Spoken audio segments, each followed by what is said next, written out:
안녕하세요. 하예행 고울침 안우행기 양기수 인사올립니다. 연휴에 약속이 없다 보니까 집구석에서 아 그냥 책 보면서 잠자면서 그 카톡 인사 오는 거 받아주면서 보내고 있습니다. 자다 이제 잠이 안 와서 다시 책을 봤고 몇 가지만 읽어 드리겠습니다. 제가 아마 어, 그 조만간에 머리를 밀어야 되지 않을까. 아, 우리 건달도 옛날에 무슨 영화 보면 건달도 아니고 일반인도 아니고 반달이라고 하잖아, 반달. 그래서 저는 제가 반스님이 될 것 같아요.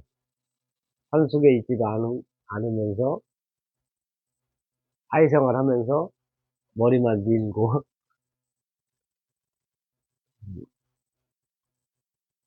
저는 나라를 위해서 그런 거예요. 목사님 존경받죠? 스님 존경받습니다. 근데 모든 5천만 국민이 존경받는다 해서 전부 다 목사님이 되고 스님이 되면은 나라 망합니다. 그냥 아이러니하죠. 다 존경받는데 모두가 존경받는 사람이 되면은 그 나라는 망한다. 그거 100%겠죠. 누가 이래. 저같이 반스님이 많아야 됩니다. 오히려 반스님들이 더 위대할 수 있어요. 일도 하면서 뭔가 새로운 그 진리를 탐구하는 갖다 붙이는 데는 선수입니다. 이 아무래도 아잔 브라흐마 스님께서는 이제 스님이다 보니까 교도소 같은 데서 이제 명상 강의를 많이 하셨나 봐요. 책을 읽다 보면 교도소 얘기가 많이 나옵니다. 그러면 교도소 같은 경우는, 어, 이제 그걸 미결수, 기결수라고 하잖아요. 이제 실제로 이제 형이 확정된 사람들은 일을 하게 돼 있어요. 모르는 게 없습니다. 제가 한때, 30, 40년 전에, 참, 호기심이 많을 때, 저는 경험한 것만 얘기한다 그랬죠. 어느 전까지. 음, 이게, 그런 경험을 함으로써 사람이 바뀌는 거예요. 아까 책한민국 강의를 오랜만에 들었는데 누구랑 했는지 모르겠지만 어떤 수첩을 잊어먹었대요. 굉장히 그 중요한 수첩을 잊어먹었대요. 원고를 잊어먹었다고 그런 것 같거든요. 책 쓰는 원고를. 거기서 이제 그 한 사람이 위대해지느냐 그냥 아사리가 되느냐 차이가 납니다. 위대한 사람, 아사리들은 낙심하고 수쳐먹고 그냥 타락의 길로 가는 거고, 위대한 사람은 그 어려운 그 열받는 환경을 위대함으로 원고를 잊어먹었으니까 다시 써야지. 그래서 위대한 그 원고 책이 나왔다는 그 얘기를 책 한 면에서 잠깐 들었어요. 틀어놓고 있었으니까. 대충 이제 틀어놓고 볼일 봐가지고 누군지는 모르겠는데 이름만 들으면 알 사람인 것 같아요. 그래서 그냥 교도소 가면은 여러 가지 일이 있어요. 뭐 꽃을 가꾼다거나 뭐 기술을 배운다거나 있는데 여기 미국에는 이제 도살하는 게 인기가 있었나 봐요. 소 죽이는 거. 아무래도 이제 폭력적인 사람들이다 보니까 소를 죽이는 게 최고 인기였나 봐요. 서로 하려고 소 죽이는 걸 갖다가. 좀 안 좋은 건데, 사실은. 이게 어떤 사람이, 이, 재소자의 경험담이에요, 이게. 이게, 여느 날과 마찬가지로 그가 늘 하던 대로 도살을 진행하고 있는데, 소 한 마리가 다가왔다. 계속 도살을 하는 것도 한두 마리 하는 것도 아니고, 그 소는 지금까지 봐온 어떤 소들과도 다른 분위기를 지닌 소였다. 그러니까 이 분위기가 중요해요. 말 많아지면 큰일 나는데, 이거. 이게, 잠깐만요.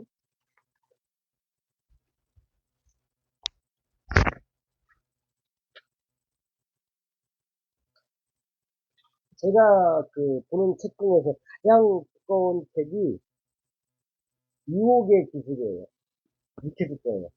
한 번 사고 두 번째 사가지고 또 어디 다른 사무실에 있는데,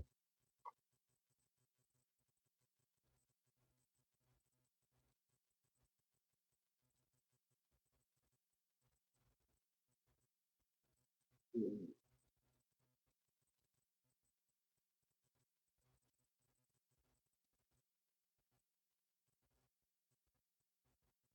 이거는 유혹의 기술. 그는 식당에 홀로 앉아 두껍고, 발음이 안 돼. 두껍다 이거 두꺼워. 두껍고, 대단해 보이는 책을 읽었으며, 사람들에게 미소를 지으면서도 고고한 태도를 유지했다. 이게 이제 유혹의 기술이라는 책이 뭐냐면요. 책에서 옛날 서양의 사기꾼들 얘기 나온 거예요. 사람을 유혹하는 유혹의 기술, 말 그대로. 제 카인 고은침의 카가 카사노바입니다. 유혹의 기술을 읽으면서 한 번 읽어 정독을 했어요. 그 두꺼운 책을. 그리고 다 찢어서 갖고 다니다가 그 책이 없어지기 전에 또 중고 서점에 샀으니까 없어질까봐 또 한 권 사놨어요. 나중에 이제 또 보려고. 찢어놨더니 잊어먹었어. 예. 어딨지?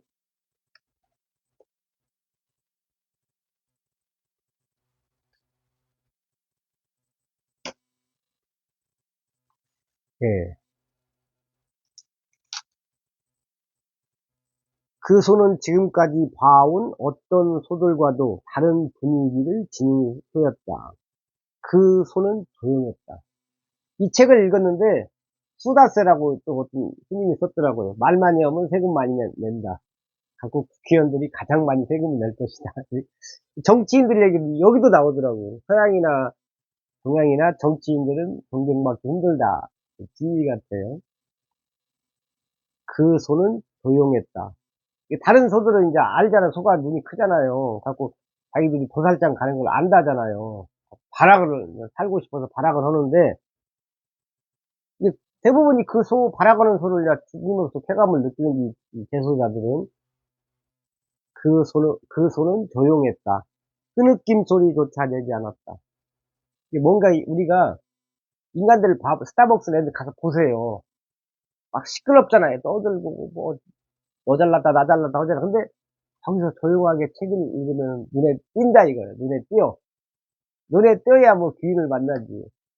이게 가장 중요하진 않지만 남들과 다른 분위기, 다르게 행동을 해야 되지. 뭐, 모든 게 남들과 다르게 하면 그 사람 무조건 성공해요. 무슨 영업을 갖다가 남들게 다르게. 그리고 다른 지역을 찾는 거죠. 지금까지 우리가 무슨 영화 보면은 가는 가는 동네 그 패턴이 비슷하잖아요. 새로운 상권을 찾는 거, 새로운 시장을 찾는 거 분명히 있어요. 그것은 몰입해서 이제 연구를 하는 거죠. 그 새로운 시장, 새로운 방법이 뭐가 있을까.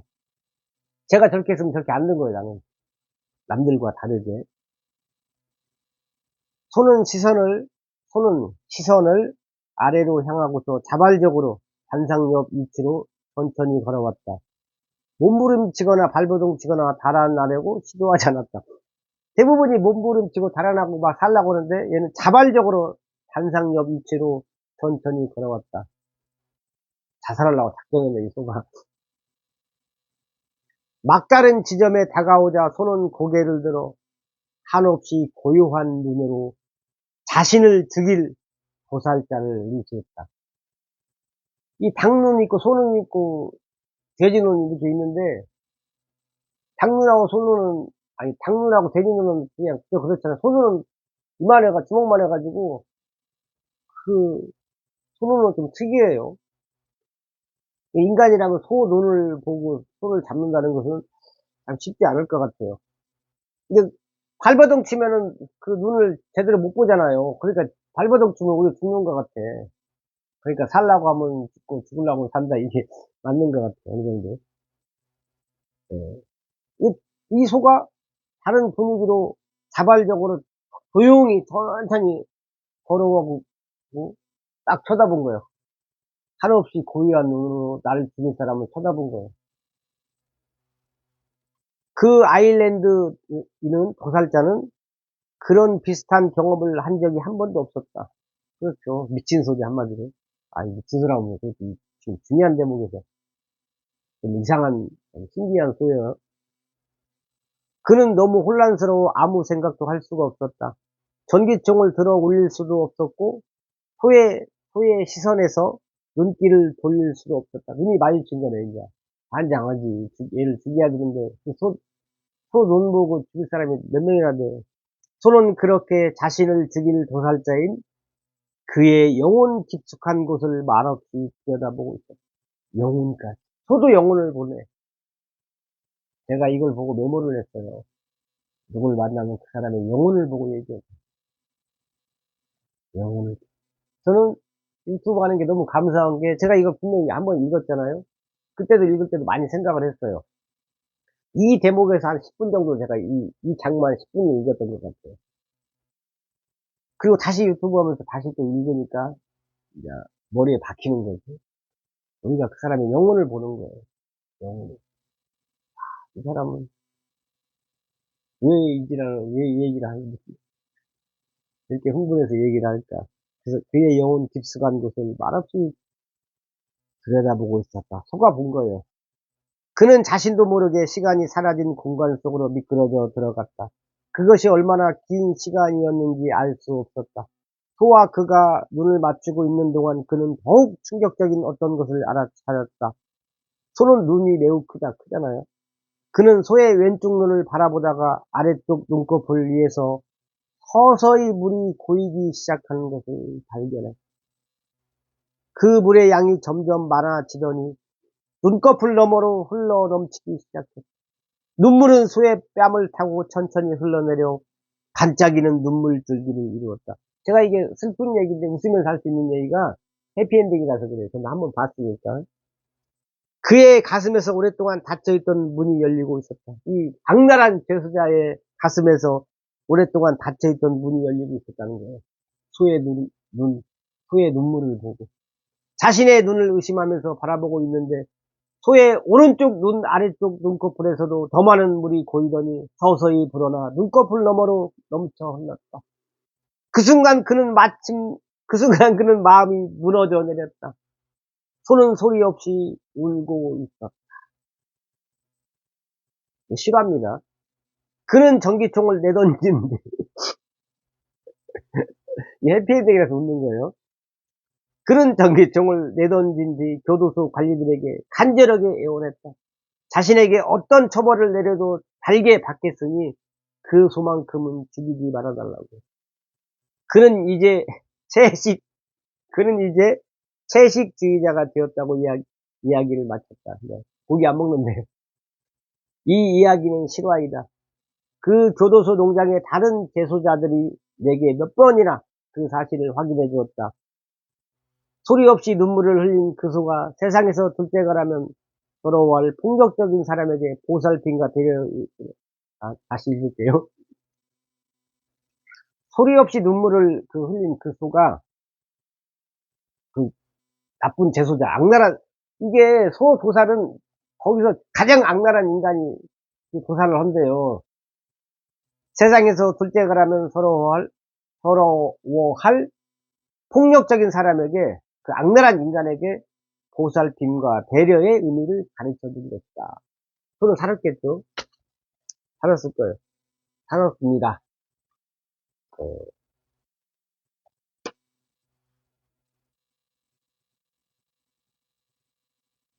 그리고 이제 아잔 브라흐마 스님이 자기의 과거를 고백하는 거예요. 자기의 과거를. 충격적인 내용입니다. 진짜 이 아잔 브라흐마 스님이 굉장히 위대하신 스님인데, 그리고 이제 그 스님의 법문을 들으려고 왔는데, 수천 명이 모였는데, 아잔 브라흐마 스님이 갑자기 여러분에게 고백할 것이 있습니다. 이 말을 꺼내기가 쉽지 않았습니다. 그래서 고백을 하는 거야. 스님이 되기 전에 자기가 살아왔던 과거를 여러 해 전, 점점점 심각한 얘기예요. 나는 잠시 망설이다가 다시 용기를 내었다. 여러 해 전, 저는 제 인생에서 가장 행복한 시간들을 보냈습니다. 나는 다시금 말을 멈춰야만, 나는 다시금 말을 멈춰야만 했다. 또박또박 얘기해야 돼요. 훈련입니다, 훈련. 얼마나 지금 제가 얻는 게 많아요. 지혜를 얻지, 말 또박또박 하는 연습하지. 저는 제 삶에서 가장 행복한 시간을 보냈습니다. 제가 법화경 사경할 때 한 글씨를 그리거든요. 한 글씨 그릴 때는 그 글씨만 생각하고 다 쓴 다음에 두 번째 글씨로 넘어가요. 이 책 읽는 것도 마찬가지가 돼야 돼요. 더 나아가서 우리가 한 사람을 만났을 때는, 대화를 할 때는 그 사람만 보고 그 사람 얘기만 집중을 해야 돼요. 그 사람 얘기할 때는 그게 한 글씨야. 그 사람 얘기하는데 그 다음 글씨를 생각하는 건, 내 말을 생각하는 건 어리석은 거예요. 그럼 아무것도 안 돼.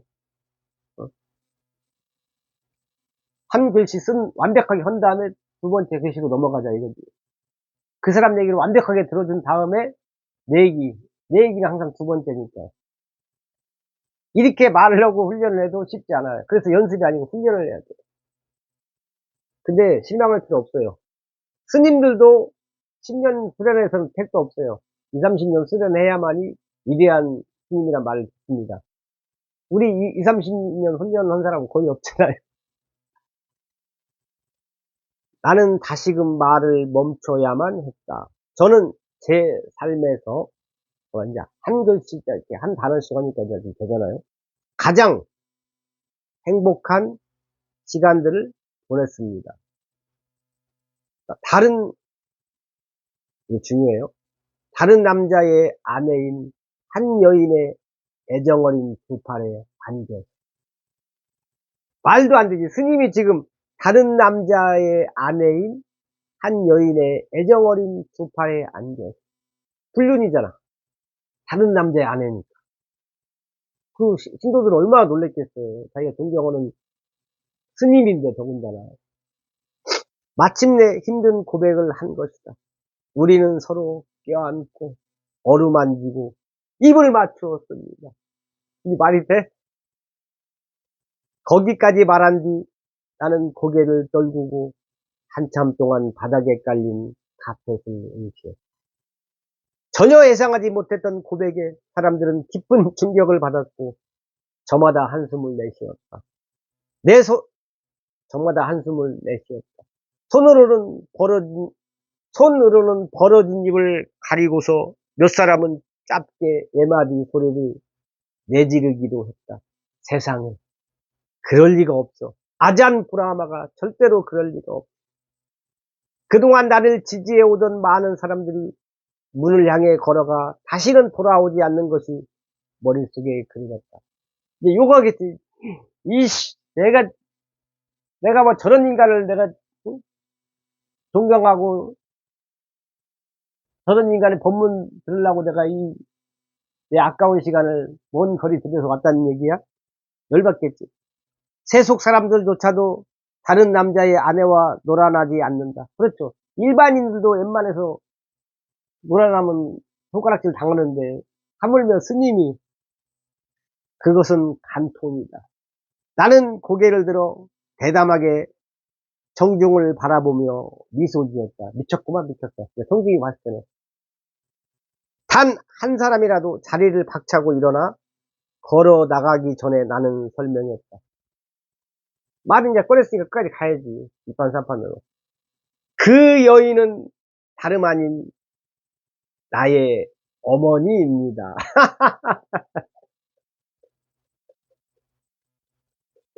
저도 이 대목 읽기 전까지는 충격먹을 쳤어요. 뭐야 이거 책 버려야 되나 말아야 되나. 내가 갓난 아기일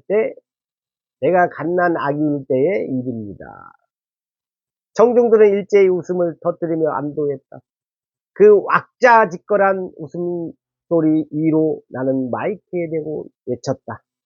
그건 진실입니다. 어머니는 다른 남자, 즉 나의 아버지의 아내입니다. 우리는 껴안고 어루만지고 입을 맞추었습니다. 내 인생에서 가장 행복한 시간들이었습니다. 청중들이 눈물을 훔치며 웃음을 멈추었을 때 나는 그들 모두가 나를 잘못 판단할 뻔했음을 지적했다. 비록 그들이 내 자신의 입에서 직접 들었고 또 그 의미가 더없이 분명해 보였을지라도 그들은 금방 잘못된 결론으로 뛰어들었다. 그렇죠. 끝까지 안 들었다 이거지. 다행히 아니 미리 계획된 발언이었기 때문에 나는 그들의 실수를 지적할 수 있었다. 나는 그들에게 물었다. 얼마나 자주 우리는 증거가 너무도 확실하다는 이유만으로 결론에 뛰어듭니까? 그리고 불행히도 그것이 잘못 내린 결론인 경우가 얼마나 많은가요? 절대적으로 판단하는 것, 이것이 진실이고 나머지 것들은 진실이 아니야 하고 주장하는 것은 지혜가 아니다. 좀 웃기죠. 섣불리 참 중간에 그냥 간 사람은 지혜로운 사람이 아닙니다. 끝까지 들어보고 끝까지 직접 보고 들었잖아요. 우리는 본 것만 얘기해야 돼요.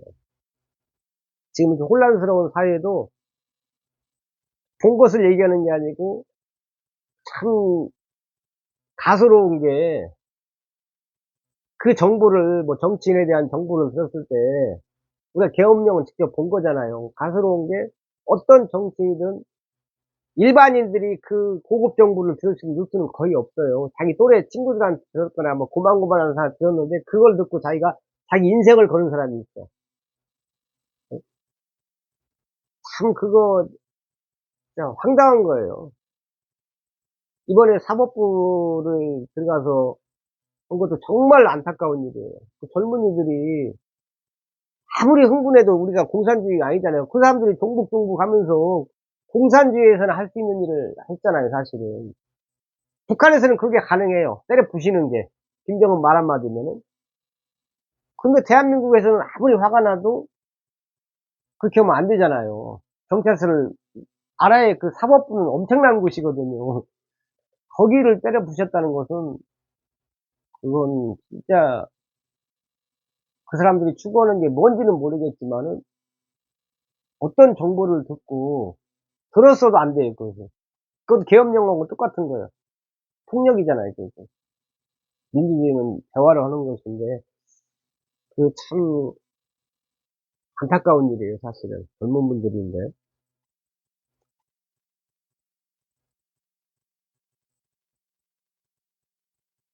내 대학 동창생 중 하나가 딸아이를 초등학교에 입학시켰다. 7살짜리 아이들로 가득한 반에서 담임교사가 물었다. 세상에서 가장 큰, 천천히 읽으라 했잖아. 세상에서 가장 큰 것이 무엇이지? 한 어린 소녀가 대답했다. 우리 아빠요.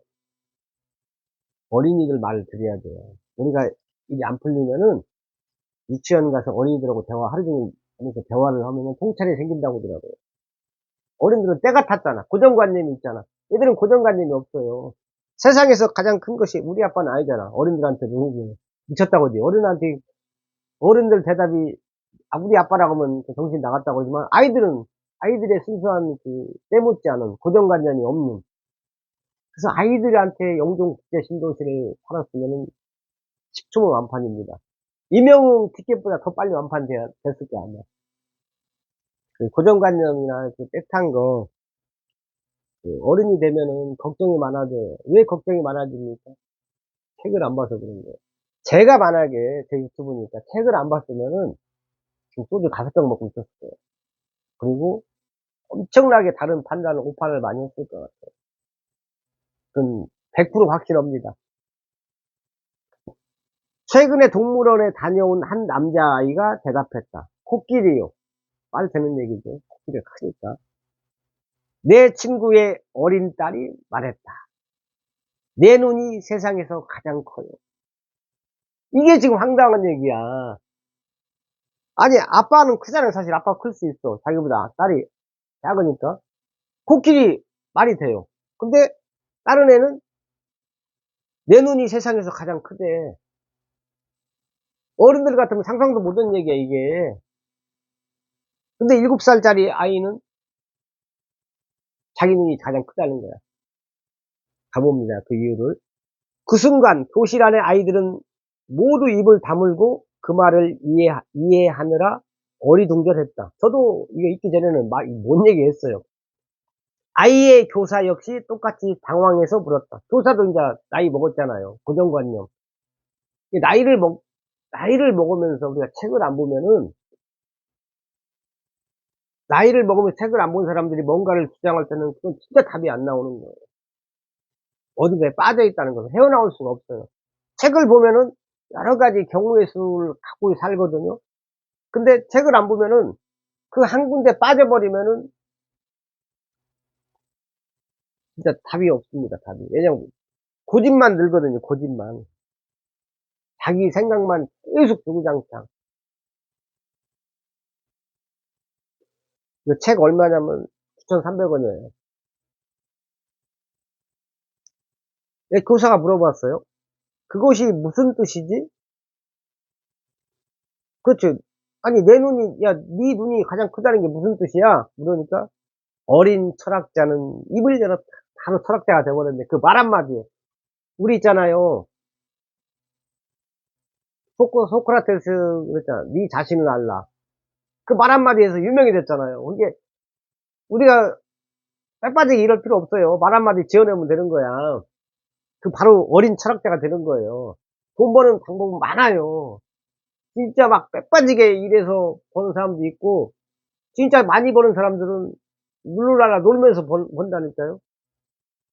그러니까 우리가 이게 80%는, 아니, 이제 5대5로 가야 돼요. 5는 정상 지금까지 해왔던 과거에 해온 방식을 따르고, 나머지 50%의 역량은 모르는 거. 우리가 안 해본 거에다 역량을 쏟아야 되지 않을까. 그러니까 저는 이제 제가 유튜브에다 그 얘기를 많이 했어요. 학교 유치원만 보내지 말라고. 그 유치원 지나고 초등학교, 중학교, 고등학교, 대학교 20년 동안 배워서 그 아무 쓸모없다고 저는 생각하거든요. 제 유튜브 보니까. 여기서 20년 지나면 세상에 지금 뭐 어떻게 될지 모르는데 1 더하기 1은 2라는 걸 배워서 뭐 어쩌겠다고. 그건 유치원에서 다 배워. 유치원은 다녀야 돼. 한글도 알아야 되니까. 근데 가랭이 찢어지게 힘든데 남의 자식 학원 보낸다고 내 자식 학원 보내라고 그 돈으로 맛있는 거 먹고 여행 가고 추억을 쌓으면 되고 유튜브에서 안 배우는 못 배울 게 뭐가 있어요. 난 정말 이해할 수가 없어. 학교를 왜 보내는지. 정말 근데 그 중에 내가 서울대 갈 실력이면 보내야지. 그리고 실력이 없어도 공부를 말이 안 되지. 공부를 좋아하는데 실력이 없으면 그건 더 말이 안 돼. 자, 어린 철학자는 입을 열었습니다. 내 눈은 저의, 아까 아빠가 제일 커요. 그 말하는구나. 내 눈은 저 아이의 아빠도 볼 수 있고, 당연히 볼 수 있잖아. 코끼리도 볼 수 있어요. 다 볼 수 있지. 그리고 내 눈은 산도 볼 수 있고, 다른 많은 것들도 볼 수 있어요. 이 모든 것들이 내 눈에 들어갈 수 있으니까. 내 눈이 세상에서 가장 큰 것임에 틀림없어요. 자, 아까도 얘기했지만 천천히 읽어야 돼요. 그냥 누가 쫓아오지 않아. 내 눈이 세상에서 가장 큰 것임에 틀림없어요. 천천히 읽으면 실수를 않고 버벅대지 않아요. 그리고 유튜브 보니까 기자들은 느리게 천천히 차분하게 걷는다고 하더라고요. 어중이 떠중이 그냥 못 사는 사람들이 바쁘대요. 그냥 노상 전화하면 바쁘대. 그런 사람들이 행복을 못 느끼고 오히려 더 가난하대요. 오히려 부자들은 느긋하대. 세워라 내워라. 그 느긋한 사람이 오래 살아요. 예. 저도 그거 보고 많이 반성했습니다. 이 느긋한 거. 지혜는 배움이 아니라 결코 가르칠 수 없음. 다시 천천히. 지혜는 배우는 것이 아니래요. 결코 가르칠 수 없는 것을 분명하게 보는 것이다. 아, 이거 어렵네. 처음에 읽을 때는 몰랐거든. 결코 가르칠 수 없는 것을 분명하게 보는 것이다. 그래서 책을 갖다가 김득신님이 11만 3천 번 읽었듯이 계속 다독을 해야 돼요. 처음 읽을 때하고 두 번 읽을 때하고 다릅니다. 그 해석이. 지혜는 배움이 아니라 결코 가르칠 수 없는 것을 분명하게 보는 것이다. 이거 약간 어려운 단어네. 체크를 해놔야겠네. 제가 아둔해가지고. 지혜는 배움이 아니라 결코 가르칠 수 없는 것을 분명하게 보는 것이다. 눈에 보이지 않는 걸 보는다. 그 뜻 같기도 해요. 파도가 아니고 바람을 본다. 이런 의미의 뜻이. 지혜는 배움이 아니라 결코 가르칠 수 없는 것을 분명하게 보는, 이걸 갖다 이해가 안 되잖아요? 100번 읽으면 돼요. 구조를. 그러면 이해가 돼요. 제가 경험해봐서 알아요. 지혜는 배움이 아니라 결코 가르칠 수 없는 것을 분명하게 보는 것이다. 결코 가르칠 수 없는 것을 분명하게 보는 것이다. 결코 가르칠 수 없는 것을 분명하게 보는 것이다. 제가 그랬잖아요. 아잔 브라우마 발음 잘 나오잖아요. 아까 버벅댔지만 지금 몇 번 반복하니까 결코 가르칠 수 없는 것을 분명하게 보는 것이다. 자연스럽잖아요. 모든 것이 반복해서 안 되는 게 없어요. 10번째 이거 안 넘어가는 나무 없고, 아무리 도도한 여자도 반복해서 대시라면 넘어옵니다. 아, 갖다 붙이는 데는 참.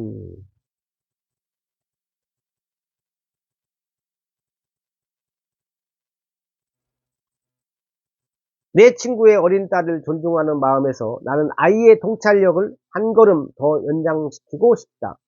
세상에서 가장 큰 것은 당신의 눈이 아니라 당신의 마음이다. 마음의 눈이 볼 수 있는 모든 것을, 마음의 눈이 볼 수 있는 모든 것을 볼 수 있을 뿐 아니라 상상력을 통해 떠오르는 더 많은 것들을 볼 수 있다. 마음의 눈이 결코 볼 수 없는 소리까지도 알며 실제로 존재하거나 꿈으로만 존재하는 것까지도 느끼고 경험할 수 있다. 마음은 나아가 오감의 외부에 있는 마음은 오감의 외부에 존재하는 것들도 알 수 있다. 뭐 이렇게 나와 있어요. 마음은 인간이 알 수 있는 모든 것은 마음 안에 들어가기 때문에 마음은 세상에서 가장 큰 것임에 틀림없다. 마음은 모든 것을 담는다. 이렇게 나와 있네요.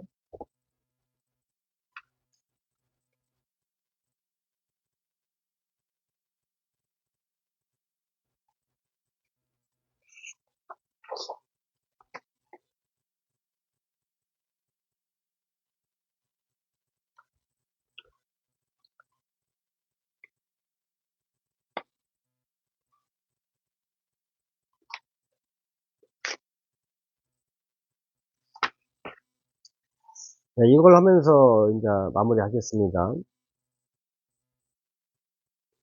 두 명의 고매한 태국인 승려가 신도집 아침 식사에 초대를 받았어요. 응접실에 앉아서 있는데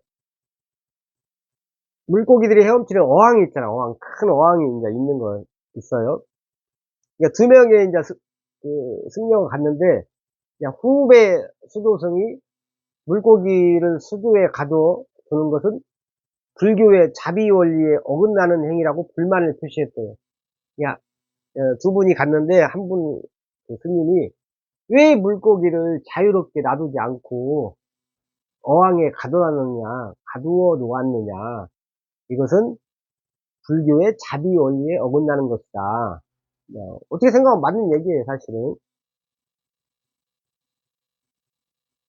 그것은 물고기들을 감옥에 가둔 것이나 다름없었다. 이 물고기들이 유리벽으로 된 감옥에 수감될 만큼 잘못한 일이 무엇인가? 마땅히 강이나 호수에서 헤엄치며 원하는 곳이면 어디든 갈 수 있는 자유를 줘야만 한다. 맞는 얘기죠. 근데 이제 재밌는 얘기가 나옵니다. 후배가 그렇게 얘기를 했어요. 선배 승려는 그 말에 동의하지 않았다. 참 재밌어요, 진짜. 그 물고기들에게 자신들의 욕망을 따를 자유가 없는 것은 사실이지만 어항 속에서 사는 것은 수많은 위험으로부터 자유를 그들에게 가져다 준다. 그러고 나서 이제 물고기들의 자유가 이제 어떤 자유가 있느냐. 이게 우리가 산이나 강에서, 아니, 산이 아니지. 강이나 호수에서 살 물고기들이잖아, 원래는. 강이나 호수에 살아야 되는데, 어항 속에서 살 때 장점이 있다, 이거예요, 이제. 첫째, 강이나 호수에는 낚시꾼들이 가잖아요. 근데 어항 속에다 낚시할 사람은 거의 없어. 미친놈 아니고서는. 음. 이게 낚시꾼의 위협에서 벗어나 있다, 이거지. 낚시꾼의 위험으로부터 자유를 누릴 수 있다. 맞는 얘기예요. 어항의 이점입니다. 그리고 야생에서 이제 강이나 호수에서 물고기를 살면은, 뭐, 지렁이나 이제 파리 같은 걸 잡아 먹잖아요. 근데, 지렁이나 파리를 잡아 먹을 때, 위에서 새들이 낚아채는 경우가 있잖아요. 뭐, 이런 얘기가 있죠. 어떤 동물이 생각이 안 나요. 뭘 잡아먹으려고 하는데, 그 뒤에 천적이 또 쳐다보고 있다고. 응?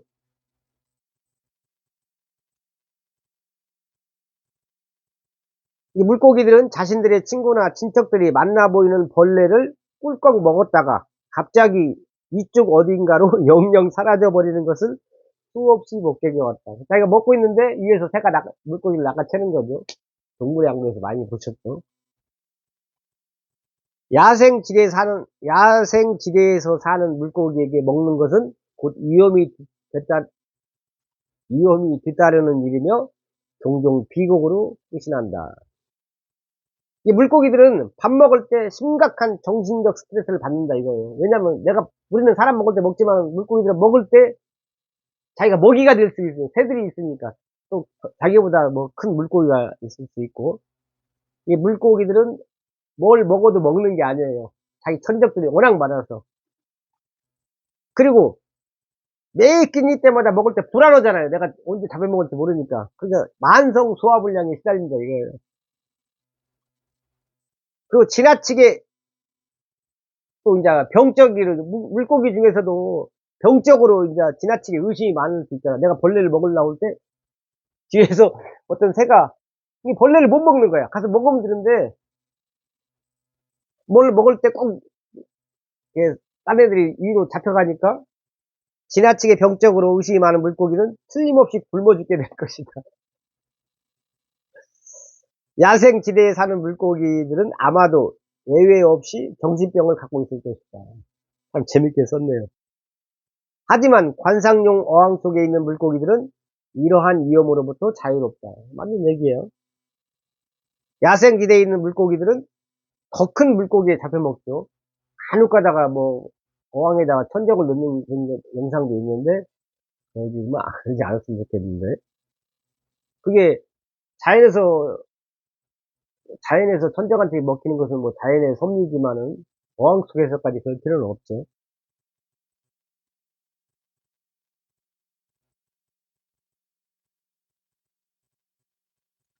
그 다음에 야생지대에 사는 물고기들은 때로 먹이를 발견하기가 어려울 때가 있다. 그렇죠.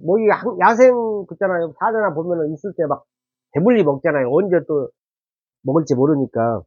하지만 어항 속 물고기들은 고급 레스토랑 바로 옆에 사는 것과 같다. 하루 2번 영양분이 골고루 함유된 식사가 문 앞으로 배달된다. 음식값을 지불할 필요조차 없기 때문에 집까지 배달되는 피자보다도 편리하다. 맞네. 다 맨날 영양분 좋은 거 주잖아요. 그 다음에 그 야생에 있는 물고기들은 강과 호수에 있는 물고기들은 극심한 그 온도 변화를 겪어요. 여름에는 덥고 겨울에는 춥고 심지어 막 얼음도 얼고 반면에 여름에는 물고기 입장에서는 네, 맞아요. 너무 여름에는 뜨겁고 겨울에는 춥고 하지만 어항 속 물고기들은 사계절 에어컨과 난방실에 상응하는 호사를 누린다. 호사를 누린대. 그렇잖아요. 어항 속 물의 온도는 하루 종일, 그리고 1년 내내 항상 일정하고 안락하다. 어항속 물고기는 더위와 추위의 위험으로부터 자유롭다. 왜 이렇게 어항 속에 있는 물고기들이 좋은 게 많아? 마지막으로 야생지대의 물고기들은 병에 걸려도 치료해줄 사- 치료해줄 리가 아무도 없다.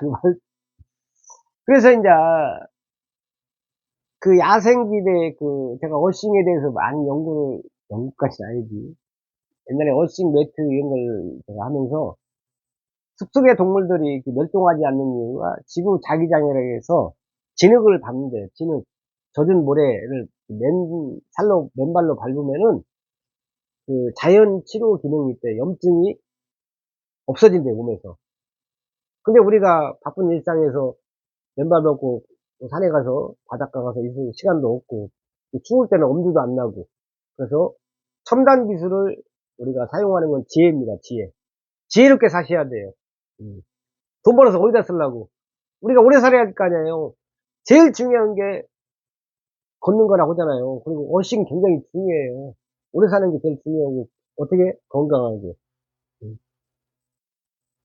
마지막으로 야생지대의 물고기들은 병에 걸려도 치료해줄 리가 아무도 없다. 하지만 어항 속 물고기들은 의료보험에 전액 무료로 가입돼 있다. 어항 주인은 물고기들에게 병의 증상이 있을 때 전문가를 부른다 이거야. 물고기들은 병원에 갈 필요도 없다. 따라서 어항 속 물고기는 병원비 걱정으로부터 자유롭다. 선배 승려는 이렇게 자신의 견해를 말하면서 어항 속 물고기로 사는 데는 많은 이점이 있다고 결론 내렸다. 제가 지금 안 끊기고 버벅대기 글 읽었잖아요. 예, 아까부터 읽었으니까. 이게 참 신기해요. 문제는 똑같다고 보시면 돼요. 계속 하다 보면은 발음이 정상적으로 돌아와요.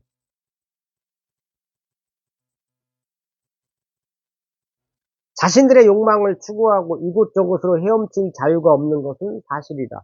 하지만 그들은 많은 위험과 불편, 그들은, 하지만 그 어항 속 물고기들은 많은 위험과 불편함으로부터의 자유롭다.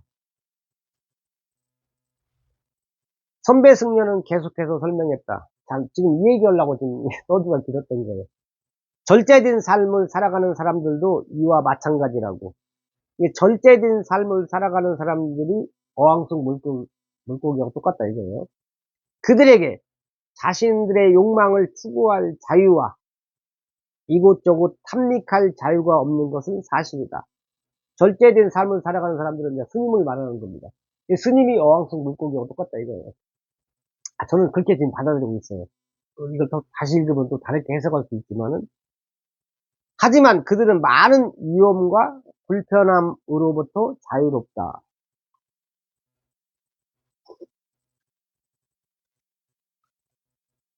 당신은 어떤 종류의 자유를 원하는가? 이제 인간은 지 맘대로 하면 돼요. 인간은 뭐 따라갈 필요 없어요. 우리는 물고기가 아니니까. 근데 이제 뭐 자기가 알아서 하는 문제고. 나의 동료 수행자 하나가 퍼스 시신에 가까운 곳에 있는 경비가 삼엄한 신축 감옥에서 몇 주 동안 명상을 가르쳤다.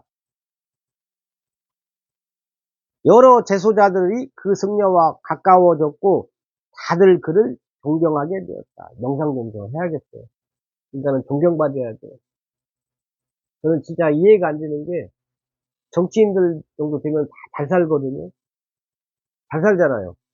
근데 왜 존경받지 못하는가? 왜 그런 인생을 사는가? 사실 돈이 많은데 명예를 찾으려고 정치를 하잖아요. 존경받지 못해. 이 책에도 서양도 존경받지 못한대요. 그건 불변의 진리인지 뭔지. 왜 존경받지 못하지? 더 나가면 열받으니까 나가야 돼. 명상 지도 마지막 날, 재소자들은 그에게 불교 사원에서의 하루 일과에 대해 질문했다. 자, 불교 사원에서 하루 동안 뭐 하냐고 질문했나 봐요. 우리는 하루도 예외 없이, 발음하기 좀, 예외 없이, 우리는 하루도 예외 없이 새벽 4시에 기상합니다. 여기서 저는 스님에게, 저는 반스님 해야 돼요, 여기서부터. 새벽 4시에. 더 일찍 일어나는 것은 자유이지만, 더 늦게 일어나는 것은 허용되지 않습니다. 우리의 작은 방에는 난방 시스템이 되어 있지 않기 때문에, 어떤 때는 몹시 춥습니다. 아니, 지금 전기장판 깔았는데, 난방이 안 돼? 이 추운데, 스님을 혹시 꿈꿔왔던 분 잘 들으세요. 우리는 하루에 단 한 끼만 먹는데, 하루에 한 끼 먹는데, 그것도 그릇 하나에 다 섞어서 먹습니다. 비벼서 드시나 봐요. 오후나 밤중에는 일체 아무것도 먹을 수 없습니다. 이게 군것질 심하신 분들 꿈 좀 꾸면 안 되겠네. 물론 성행위나 술도 금지되어 있습니다. 텔레비전이나 라디오도 없고 음악도 들을 수 없습니다. 영화 관람과 스포츠를 즐기는 것도 금지되어 있습니다. 대화도 최소한으로 줄여서 하며 잠시도 쉬지 않고 일하고 자유시간은 가부좌를 하고 앉아 자신의 호흡을 지켜보는 것으로 보냅니다. 침대가 아니라 바닥에서 잠을 잡니다. 재소자들은 우리의 절 생활이 이루 말할 수 없이 엄격한 것에 이루 말할 수 없이 놀랐다. 그것에 비하면 그들의 교도소는 별 5개짜리 호텔이나 다름없었다. 사실 재소자 중 한 명은 자신들의 친구가 된 이 수행자의 이루 말할 수 없이 비참한 처지에 동정심을 느낀 나머지, 재소자가 봤을 때는 이제 스님이 이제 비참해 보인 거예요. 이 수행자의 이루 말할 수 없이 비참한 처지에 동정심을 느낀 나머지 자신이 어디에 있는지조차 망각하고서 말했다. 당신의 절은 전혀 사람 살 곳이 못 되는군요. 이곳으로 와서 우리와 함께 지냅시다. 여기서 이곳은 어디야? 감옥입니다. 그 말에 그곳에 있던 모든 이들이 한바탕 웃음을 터뜨렸다고 그 수행자는 내게 전했다.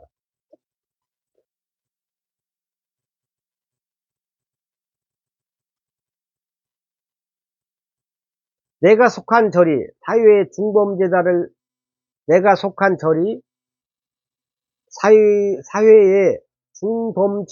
중범죄자들을 수용하는 가장 격리된 감옥들보다도 훨씬 더 금욕적인 것은 사실이다. 이렇게 버벅대는데 체력이 딸려. 이렇게 오래 올라간 게 아닌데. 이게 절이 감옥보다도 훨씬 더 금욕적이다 이거예요. 하지만 많은 사람들이 자유의지로 와서 이곳에 머물며 또 이곳에서 행복하다. 이 어항 속에 사는 것처럼 사는데 행복하다 해요. 그리고 자유의지로 오잖아요. 억지로 절에 안 가잖아, 스님들하고. 반면 많은 이들이 잘 꾸려진 감옥으로부터 달아나길 원하며 그곳에서 불행하다. 왜인가? 물음표입니다. 내가 속한 절에서는 수행자들이 이곳에 머물기를 원하지만 감옥에서는 재소자들이 그곳에 있기를 원치 않기 때문이다. 단지 그 차이다. 당연한 얘기죠. 어떤 장소든 당신이 그곳에 있기를 원치 않는다면 아무리 안락하더라도 당신에게는 그곳이 감옥이다. 이것이 감옥이라는 단어의 의미이다. 이게 내가 어디에 가기 싫어. 있기 싫으면 그게 감옥이다 이거예요. 그게 싫어. 직업도 마찬가지예요. 직업도 당신이 원치 않는 것이라면 그 일을 할 때마다 감옥살이 하는 거와 똑같다 이거예요. 연인관계도 가족관계든 뭔 관계든 당신이 원치 않는 관계 속에 있다면 당신은 또한 감옥에 있는 것이다. 당신이 병들고 고통 속에, 천천히. 당신이 병들고 고통스러운 육체 속에 있는데 그것을 원치 않는다면 그건 역시 당신에게는 감옥이다. 당신이 원치 않는 어떤 상황이 곧 감옥인 것이다. 그렇다면 삶의 수많은 감옥으로부터 어떻게 달아날 것인가? 쉽다. 쉬워. 당신이 처한 상황에 대한 당신의 인식을 그곳에 머물기를 원함으로 바꾸라 이거예요. 피할 수 없으면 죽이라 비슷한 얘기 같네.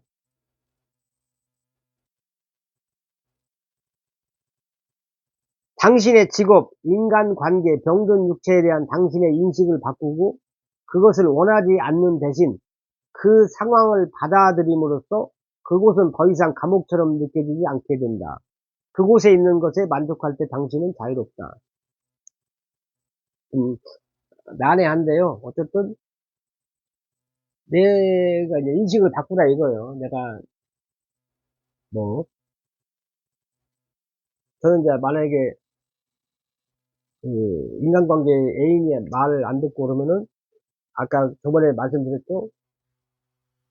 뭐 사소한 거보다는 키스를 퍼부었다고 그냥 하찮은 것만 하찮은 선행에도 그냥 감사하다고 그냥 오버해서 그거 내가 찢어놨어요. 그 내용 어디 있을 텐데.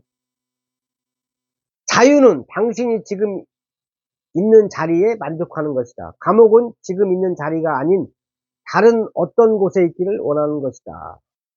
자유로운 세상은 지금 이 순간에 만족하는 사람이 경험하는 세상이다.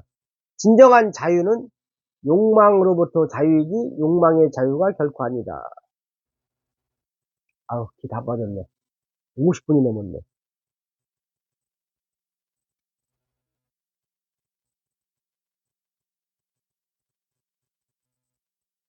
자유는 당신이 지금 있는 자리에 만족하는 게 자유래요. 감옥은 지금 있는 자리에서 만족하지 않고 자꾸 다른 곳에 있기를 원한다.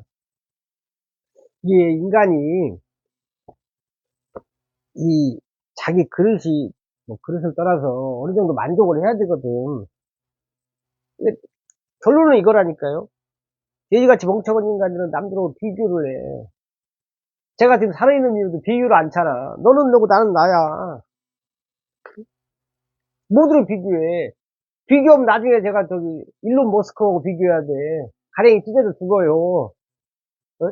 빌 게이츠하고 비교해야 한다니까. 트럼프 대통령하고 비교해야 돼. 끝이 없어요. 우리가 그랬잖아요. 처음에 뭐 적금 얼마 타면 행복하다 할 건데 아까 내용 말했어요. 행복하지 않아요. 또 다른 목표, 또 다른 목표. 이 목표를 어느 정도 잘라야 한다니까. 아니 돈을 갖다 인간으로 태어나가지고 웬만한 아파트 살고 애들 건강 학교 잘 다니면 만족해야 되는데 옆에 삼순이 여기 누가 잘 살면은 그 꼴을 못 보고 또 올라가려고 그러다 보면 이제 7, 80대고 진짜 우리가 한 달에 한 번 뭐 분기에 한 번 여행 가는 건 아무 의미 없어요. 그걸 갖다가 자랑하는 사람들이 있는데 그 바보 같은 짓이에요. 아니 내가 하루 24시간도 깁니다. 1분 1초가 행복하고 만족하고 기분 좋아야지. 내일도 뭐 기분 안 좋고 18, 18 하다가 한 달에 한 번, 몇 달에 한 번 여행 가면 뭐예요? 오늘 내가 만족 못하고 감사하지 않고 그런 사람이 뭔가 이루어지면 감사 택도 없는 얘기예요. 감사는 그런 것 같아요. 이뻐로처럼 그냥 감사, 아무리 어떤 개 같은 상황도 감사하다고 하는 거예요. 제가 지금 진짜 만만치 않은 상황이거든요. 왜냐면 영업은 진짜 영업이 안 될 때는 답이 없어요. 굶어 죽을 상황까지 갑니다. 근데 핸드폰 요금 내야지, 보험료 내야지, 뭐 내야지, 끝도 없어요. 영업이 그거예요. 근데 제가 한 2년 가까이 슬럼프 보다 보니까 갈 때까지 간 상황이에요. 웬만한 사람 버티기 힘들 거예요. 카이엔 골침이나 되니까 버티는 거니까. 근데 제가 2009년 사고 이후로 한 15년, 16년 책을 봤잖아요.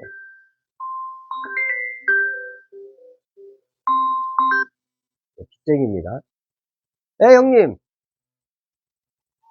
내가 좀 이따 한 5분 있다 전화 드릴게요. 마무리 좀 하고. 예, 예. 이 형님 안 지가 3, 4, 5, 6, 거의 한 35년 된 것 같아요. 그냥 명동 그 남산 밑에 안기부 밑에 그 펀치병원에서 만났습니다. 100만 원을 빌렸는데 70만 원 갖고 30만 원을 못 갚아요. 아, 영업이 그렇습니다. 안 될 때는 아, 까먹었네. 전화 와가지고. 그러니까 매일매일 감사해야 돼요. 매일매일 행복해야 되고, 나는 행복하다 보면 돼요. 행복한 거예요, 그냥. 이만하면 됐어. 이만하면 된 거예요. 내가 나로 살아야지. 왜 남을 살아. 남을 신경 써. 이게 타인을 배려하는 건 다른 차원의 문제고, 이만하면 됐어, 기수야. 그렇게 하면 내가 나를 따돌걸 해야지. 나중에 가다 일론 머스크까지 간다니까. 뭐, 재산이 뭐, 몇백 조 있는 사람까지 비교한다니까. 그럼 당연히 버틸까? 못 버텨요. 그래서 병이 오는 거야. 나는 평생을 갖다가 운동하고 담배하고 술 담배 하는데 왜 내가 암이 걸리냐. 일론 머스크 따라가려고 하다 보니까. 끝없이 비교하니까. 어느 선에서 이제 잘라야 되는데. 왜냐면 내가 원하는 게 많아. 일론 머스크하고 나를 비교하니까 원하는 게 한두 가지겠어? 하루에 막 몇 억씩 벌어야 되고, 막 뭐든지 내가 하는 일은 잘 돼야 되고. 우리가 화가 왜 나요? 내가 원하는 게 많아서 화가 나는 거예요. 내 욕심이 많아서 화나는 거지. 내가 빈배처럼 딱 비워봐. 화날 일이 뭐가 있어? 내가 원하는 게 아무것도 없어. 내가 상대한테 바라는 게 없는데 화날 일이 뭐가 있어요? 부모가 갓난 아이한테 화나는 게 있겠어요? 없죠. 원하는 게 없어. 그냥 이쁜 거야. 그냥 얘가 있는 자체로, 존재 자체로 사랑스럽고 만족하는 거예요. 부모의 마음으로 사는 거죠. 부모가 갓난 아이입니다. 초등학생이 아니에요. 갓 태어난 갓난 아이. 초등학생부터 스트레스 받지. 이제 비교니. 왜 이게, 예를 들어서 자기 아들밖에 없어요, 이 세상에. 그럼 아이한테 뭐라 혼낼 이유가 없어요. 왜 옆집 아이와 비교하니까. 그게 뭔 이득이 있어. 에휴, 그러니까 욕심을 줄여야 돼요. 비교하지 말고 욕심을, 원하는 게 많아질수록 암세포는 춤을 춘다. 제일 중요한 게 마음의 평온입니다. 마음의 평온은 내려놓아야 돼. 내가 갖고 싶은 거. 끝도 없어요. 저 솔직히 잘 나갈 때 노래방도 자주 가고 명절 때 외롭잖아요. 근데 이 독서의 힘이 무섭습니다. 제가 스스로 세뇌당하는 거예요. 아전 드라마 스님한테 세뇌당하는 거예요. 제가 책을 자꾸 읽으면은 사람이 고다질수, 바르게 살 수밖에 없어요. 스스로 세뇌의 길을 택했으니까. 기 바빠졌어요, 진짜. 이렇게, 예, 동영상만으로 이렇게 오래 찍기는 처음이에요. 성경은, 자, 설날 연휴 잘 보내시고, 알라딘 가면 책 10,000원 안 합니다. 그리고 알라딘 가든 교보문 가든 공짜로 보는 거 누가 말 안 해요. 절대로. 그러니까, 30분, 1시간이라도 시간 내셔가지고, 부천역에 교보문고 있고, 바로 북구역 앞에 알라딘이 있어요. 꼭 가셔서, 저도 좀 이따 씻고 알라동이 아니라 알라딘 가서 책 몇 시간 보고, 화곡동에, 뭐, 일이 있어서 잠깐 갈 예정입니다. 화곡동 노래방 사장님이 뭐 주문한 게 있어가지고, 그분은 진짜 미인이에요. 그래서 제 경험상 미인은 착합니다. 사랑을 많이 받아서. 어디 가도 대우를 받으니까. 근데 옛날 같으면 이런 얘기 하면 안 돼요. 지금은 미남이 누구나 될 수 있어요. 성형하잖아요, 성형. 제 유튜브에 올렸어요. 성형은 최고의 지혜다. 누구나 잘생기고 예쁜 사람을 좋아합니다. 일단 외모가 안 되면 그 다음에 안 돼요, 사실. 외모하고 말투, 옷 입은 거에서 안 되면은 뭐 내 마음속 보여줄 기회 생기지도 않아요. 그게 첫인상이 중요하다. 첫인상이 마음씨가 보입니까? 택도 없는 얘기지. 그러니까 가장 중요한 게 성형하는 것이다. 외모와 말투. 옷도 다 성형이잖아요. 새로운 옷 바꾸잖아요. 겨울은 여름에 입고 다니는 사람 없잖아요. 몇 년 된 옷 입고 다니는 사람 드물고. 근데 명품은 또 오래 가더라고요. 새해 연휴에 책 한 권이라도, 한 줄이라도 읽어서 명품, 명품 같은 사람이 되십시오. 지금까지 카예행 고울침 안우행기 양지수였습니다. 고맙습니다.